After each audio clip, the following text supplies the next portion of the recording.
ரிமோட்டில் கொடுத்துருக்க இந்த பட்டனுக்கு எல்லாமே உங்களுக்கு ஒன் டைம் ப்ரெஸ் பண்ணால் ஒரு ஆப்ஷனும் இருக்கும், 3 செகண்ட் லாங் ப்ரெஸ் பண்ணோன்னா வேறு ஆப்ஷனும் இருக்கிற மாதிரி இருக்கும். இந்த டீட்டெயில் பார்த்திங்கன்னா ரிமோட் பேக் சைடு கொடுத்துருப்பாங்க. ஏசி ஆன் பண்ணுற பட்டனையே 3 செகண்ட் லாங் ப்ரெஸ் பண்ணோம் அப்படின்னா ஒய்ஃபை மாடலாக இருந்தால் உங்களுக்கு ஒய்ஃபை ஆன் பண்ணிக்கலாம்.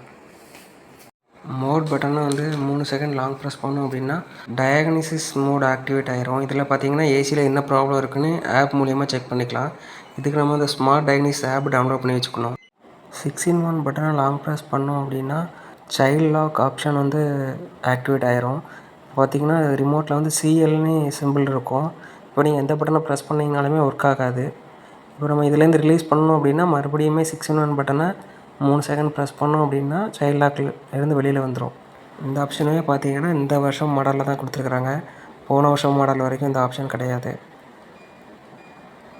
இந்த பிராட் பட்டனை 3 செகண்ட் லாங் ப்ரெஸ் பண்ணோம் அப்படின்னா டிஸ்பிளேயில் உள்ள லைட்டை வந்து ஆஃப் பண்ணிக்கலாம். நைட் வந்து இந்த லைட்டு டிஸ்டர்பாக இருந்ததுன்னா அந்த லைட்டை ஆஃப் பண்ணிக்கலாம். நமக்கு லைட் வேணும்னா மறுபடியும் விஆர் பட்டனை 3 செகண்ட் லாங் ப்ரெஸ் பண்ணோம் அப்படின்னா லைட் வந்துடும். டயட் பட்டனை 3 செகண்ட் லாங் ப்ரெஸ் பண்ணோம் அப்படின்னா மியூட் ஆப்ஷன் வேலை செய்யும். அதாவது இந்த ஆப்ஷனில் பார்த்தீங்கன்னா நம்ம ரிமோட்டை ப்ரெஸ் பண்ணும்போது ஏசிலேருந்து சவுண்டு வரும், பஸர் சவுண்டு. அது வேண்டாம், டிஸ்டர்பாக இருந்தது அப்படின்னா ஆஃப் பண்ணி வச்சுக்கலாம். இந்த சவுண்டு நமக்கு மறுபடியும் வேணும் அப்படின்னா மறுபடியும் டயட் பட்டனை 3 செகண்ட் லாங் ப்ரெஸ் பண்ணோம் அப்படின்னா சவுண்ட் வந்துடும். கம்ஃபோர்ட் பட்டன் லாங் ப்ரெஸ் பண்ணும்போது ஆட்டோ க்ளீன் ஆப்ஷன் வந்து ஆக்டிவேட் ஆகிரும். ஏசிலேருந்து ஸ்மெல் வர மாதிரி இருந்ததுன்னா இந்த ஆப்ஷன் வச்சுக்கலாம். இது பண்ணிங்கன்னா ஏசி ஆஃப் பண்ணதுக்கப்புறமா உங்களுக்கு அந்த சிஓன்னு ஒரு சிம்பிள் வரும். நீங்கள் ஏசி ஆஃப் பண்ணதுக்கப்புறமாவும் ஒரு ½ வந்து ஏசி இன்டோர் மட்டும் ஓடும்.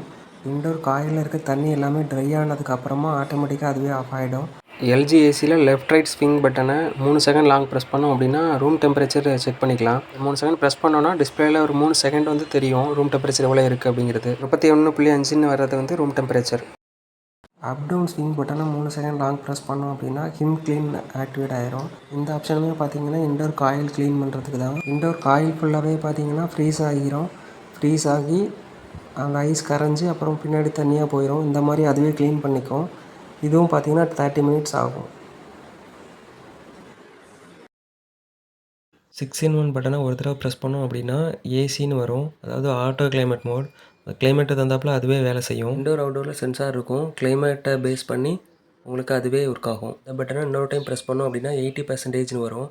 இது எல்லாமே பவர் சேவிங் மோட். அதாவது 100%ல் வேலை செய்யக்கூடிய ஏசி பார்த்திங்கன்னா 80%ல் வேலை செய்யும்.